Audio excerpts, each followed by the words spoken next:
Magandang araw mga kapanalig! So narito na naman po tayo para sa isang vlog, sa isang video. At ako po tuwang-tuwa sa araw na ito dahil hindi ko po ina-expect ang nangyari. Ano po ang nangyari? Kwento ko sa inyo. So kung inyo pong natatandaan, kung nagbabasa kayo, nagpa-follow na aking page, nag-post po ako noong July 11. Ano po, post ko po ito ng tinag ko ang Bonchon Chicken Philippines. Sabi ko nga ay Bekeni man. Favorite ko po talaga ang chicken. Yan, sabi ko sa mga followers natin, sa mga kapanalig, makikitag po ang Bonchon sa comment section at baka papadalhan po tayo ng chicken na ipamimigay natin sa mga bata. Malay nyo po mapansin. Yan, so po ito yung July 11. So pagka-post ko po noon, may mga nagtag sa Bonchon Philippines hanggang sa lumipas ang mga araw, hindi po tayo napapansin ng Bonchon. So ang ginawa ko na lamang ay namigay po ako ng hindi po Bonchon kundi Jollibee sa mga bata. Pero laking gulat ko mga kapanalig dahil September 5 may nag-message po sa akin. Siya po ay from Fortress Tech and Creative Solutions, the digital marketing agency of Bonchon Philippines. At ako'y nagulat dahil sila daw po ay ready magbigay ng pagkain for 25 packs. So ito po mga kapanalig yung ating ginawang pag-claim sa Bonchon Chicken at rice at yung ating pamimigay sa mga nangangailangan. So panoorin nyo po mga kapanalig, let's go! Ay yan na nga mga kapanalig, nasa SM nga pala tayo, SM Lipa, doon ko ikinilaim yung Bonchon na sinasabi ni ma'am. At pagpasok ko nga ay sinalubong agad ako ng isang napakabait na crew. At alam naman nila na inform sila na i-claim nga natin yung ating Bonchon. Medyo kinakabahan ako dyan kasi ang daming mga tao, nahihiya ako. At habang naghihintay ng istorbo muna tayo ng mga kumakain. Kita nyo, ang daming kumakain sa Bonchon. Kasi masarap naman talaga ang kanilang mga produkto, lalong higit yung kanilang mga chicken. Nakita nyo may mga estudyante, naghihintay din ng kanilang order. Ako din habang naghihintay ay kunyari ay influencer. promote yan, yung kanilang mga Korean feast. At syempre yung kanilang 1 liter na iced tea. At yung kanilang napakabait na crew, nahiya pa si ate. At yan nga, ipinasilip sa akin yung kung paano ipine-prepare yung ating mga pagkain, si Kuya. Salamat sa iyo. At yan, sa wakas mga kapanalig, dumating na yung ating mga ipamimigay sa ating mga kabataan. At bago tayo umalis, ay shoutout muna sa mga crew na nag-asikaso sa atin. Maraming salamat po.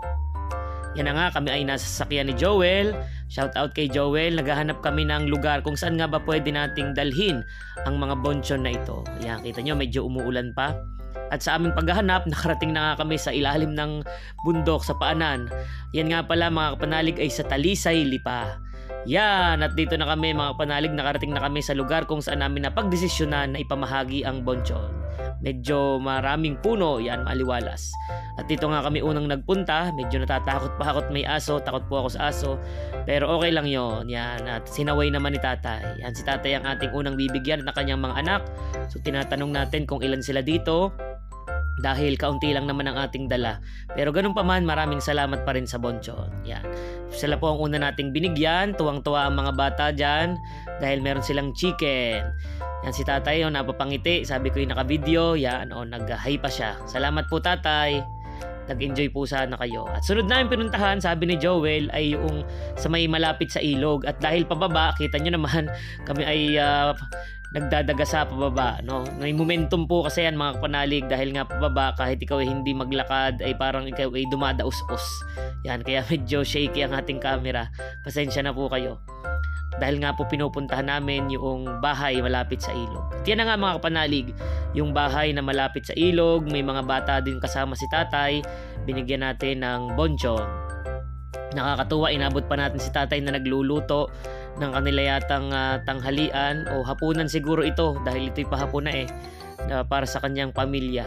At yan, tuwang-tuwa din po ang mga bata, nanonood sila ng TV, may pagkain sila mamaya. Yun, ang sarap ng kanyang ginatang gabi. Sabi ko, ipahingi naman tatay. Binibiro ko.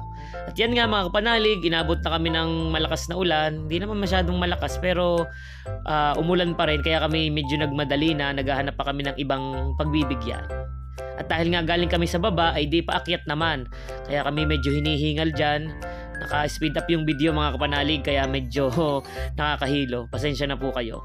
At yun, ito na yung mga nasa taas na bahay. Pagdating natin dyan, meron tayong dinatnang 3 bata. Magkakamukha sila dahil sila yung magkakapatid. Yan, pakaway-kaway pa si Utoy. At binigyan din natin sila ng ating bonchon. Ito nga pala mga kapanalig ay rice na may kasamang chicken. Hindi ko na rin yan na-check o nabuksan kung ano bang itsura dahil ibinigay lang sa atin ay ganyan na. Siyempre, meron din ng matatanda bukod sa mga bata. So salamat po uli sa bonchon dahil lahat ay kasali, lahat ay kasalo.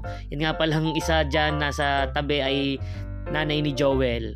So muli po maraming salamat sa Bonchon Philippines dahil napansin nyo ang ating post at sa inyong tulong marami po tayong napasayang mga kabataan at mga pamilya. So salamat po Bonchon Philippines. May magsha-shoutout daw. Hi! Ako po si Pepe Bautista, taga Purok 8, Barangay Talisay, City! Hello!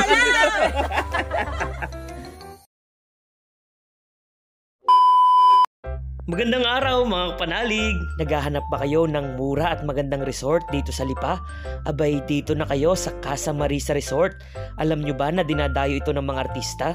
Yan nga, kitang-kita nyo si Jerome Ponce Alangan namang siya lamang ang pwedeng pumunta dyan. Halos isang paligo lang naman ang lamang niya sa akin. Kaya nga mga kapanalig, hali kayo at samahan ako. Itutur natin ang isa sa pinakamagandang resort dito sa Lipa. Let's go! Pagpasok ninyo ay bubungad agad ang kanilang napakagandang reception area. Yan nga pala yung kanilang facade at ito ang isa sa kanilang mga parking areas. Napakalawak para sa maraming sasakyan. So ipakita ko agad sa inyo mga kapanalig yung view ng kanilang swimming pool area. Kita nyo naman napakaganda, napakalinis at napaka-relaxing ng lugar. Ito pa mga kapanalig, isang view pa ito. A panoramic view ng kanilang area. Napakaganda ng kanilang mga cabin. At ito, kitang-kita nyo dito yung bundok, kaya nakaka-relax, di ba? Ang ganda, may mga ulap. Tapos yan, iisa-isahin natin mamaya, ipapakita ko sa inyo ang loob niyan. For the meantime, ito naman yung kanilang garden area. Napakalawak din mga kapanalig at maganda yan sa gabi. Mamaya ko ipapakita sa inyo. Pwede nga pala kayong magdala dyan ng inyong mga alagang hayop dahil pet-friendly ang lugar. Basta naka-diaper lamang ang ating mga alaga. Kita nyo na mga kapanalig, di ba? Napakaganda. Kung naghahanap kayo ng lugar kung saan kayo pwedeng mag-relax, yung hindi naman masyadong malayo sa Maynila, kung kayo taga Maynila, abay dito na kayo. Tamang-tama nga rin ito sa ating mga magulang na matatanda na. Kita nyo si Don Felipe at Doña Erlinda, abay enjoy na enjoy, relax na relax. Ngayon naman mga kapanalig ay ipapakita ko sa inyo ang kanilang mga cabin. Dito nga pala kami nagstay, ito yung pinakamalaki. Ang ganda ng salas, meron din silang TV. Ito nga pala mga kapanalig ay good for 6 to 8 persons. Yan, merong mini ref, merong kitchen.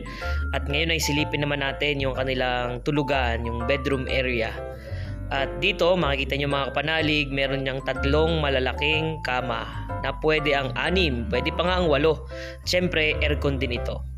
Ito naman mga kapanalig yung cabin na good for 3 to 4 persons. Yan. Meron siyang double deck na kama at maganda rin kasi meron ding sariling CR na napakalinis. Mga kapanalig, kita nyo naman, at meron ding complimentary coffee na kasama. Ito naman mga kapanalig, yung cabin na bagay sa mag-asawahan. Yan, naipit pa nga ako ng pintuan o doon sa mga gusto na sila lang dalawa ang magbakasyon. Kita nyo mga kapanalig, napaka-komportable ng kama. Kasya dito ang 2 tao, meron ding malinis na CR, katulad nung iba pang mga cabin na ipinakita ko sa inyo kanina. At syempre, meron din silang mga complimentary coffee. Yan. At kahit nga pala good for 2 lamang ang cabin na ito, ay meron din kayong sariling TV para sa inyong dalawa. Ito naman mga kapanalig, ang kanilang kitchen area. Kita nyo, napakalawak at napakaayos, napakalinis. So meron kayong mga dalang pagkain, pwede nyong lutuin dito. Magbabayad lang kayo ng minimal fee, ay swak na swak. Ito nga pala mga kapanalig, ang itsura ng resort kapag gabi. Diba? Mas gumanda kasi nagkaroon ng kulay dahil sa ilaw. At yan, dahil nga ako'y natuwa, ako'y naengganyo, di sinubukan ko na rin mag-swimming. At mga kapanalig, huwag kayong mag-alala dahil hindi malamig sa gabi. Napakasarap mag-swimming dahil maligamgam ang tubig ng swimming pool. At hindi siya ganong kalaliman kaya mag-e-enjoy kayo. Kinabukasan, yan naman, kita nyo si Doña Erlinda ay naengganyo na ding mag-swimming kasi nga napaka-relaxing ng lugar. Yan yung aking pinsan at syempre si Don Felipe, enjoy na enjoy din. Kita nyo naman, may pagkaway pa. At syempre, dahil nga maaga yan, kami ay nag-almusal din. Itong almusal na ito ay care of the owner of the resort. Maraming salamat po at nag-enjoy talaga kami. Kita niyo si Doña Erlinda, kaliligo pa lang yan ay tuwang-tuwa na. Yung aking pinsan uli.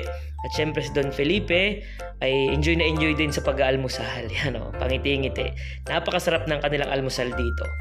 At siya nga pala mga panalig, kung ayaw nyo namang mag-swimming at gusto nyo lamang gamitin yung kanilang lugar para sa iba't ibang okasyon, ay pwedeng-pwede. Kasi ito rin ay pwedeng pagdausan ng iba't ibang okasyon. Kita nyo, napakalawak ng kanilang hall at sa tabi ay meron ding area kung saan pwedeng mag-relax. So mga kapanalig, talagang nag-enjoy kami dito sa Casa Marisa. Kita nyo yan, si Don Felipe, si Doña Erlinda at aking pinsan at pauwi na kami. Dahil nga kami enjoy, nakapag-relax ang matatanda at ito naman ay ginawa ko para sa kanila dahil nga kailangan nilang mag-relax din kahit papaano. So ito nga pala si Ma'am Marisa, maraming salamat po sa pag-accommodate sa amin at nag-enjoy po talaga kami.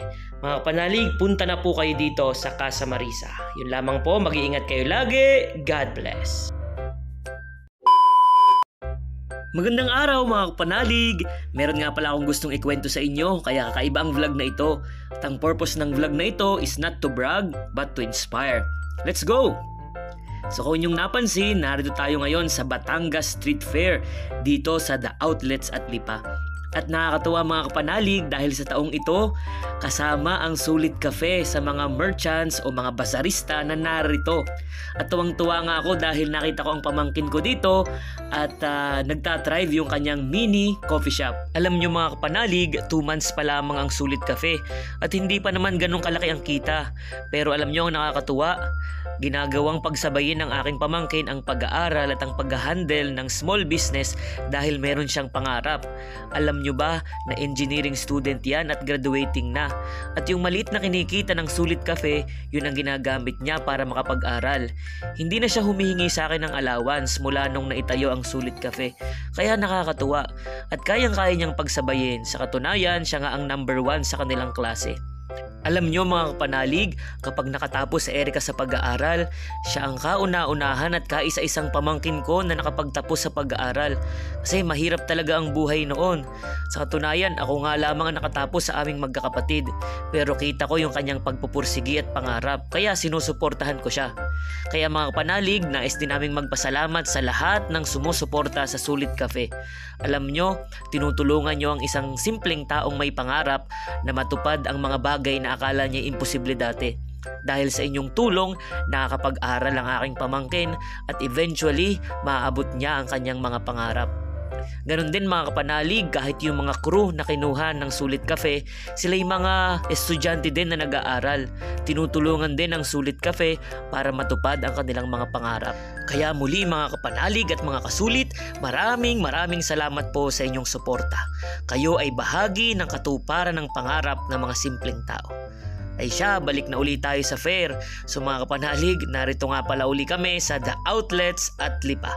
Puntahan nyo naman ang Sulit Cafe dito. At hindi lang kami ang narito, marami ding local coffee shop na narito. Suportahan din natin sila kasi katulad ng bawat isa, sila ay lumalaban din sa araw-araw at may pangarap sa buhay. At hindi lamang kapihan ang narito mga kapanalig, marami rin ditong mga kainan at maraming activities. So bukas kami ngayon, Biyernes hanggang alas 9 ng gabi, bukas Sabado at hanggang Linggo, alas 9 pa rin ng gabi. So yun lamang po mga kapanalig, maraming salamat sa inyong pagsama at pakikinig sa aking kwento. Sana huwag kayong magsasawang sumuporta sa aking pamangkin, sa Sulit Cafe, at syempre yung mga loyal kapanalig ko, maraming salamat din po sa inyo. At kung naabot mo ang punto ng videong ito, ako'y nagdarasal na sana maabot mo rin kung ano man yung pinakaminimithi ng puso mo. Mag-iingat ka lagi, God bless.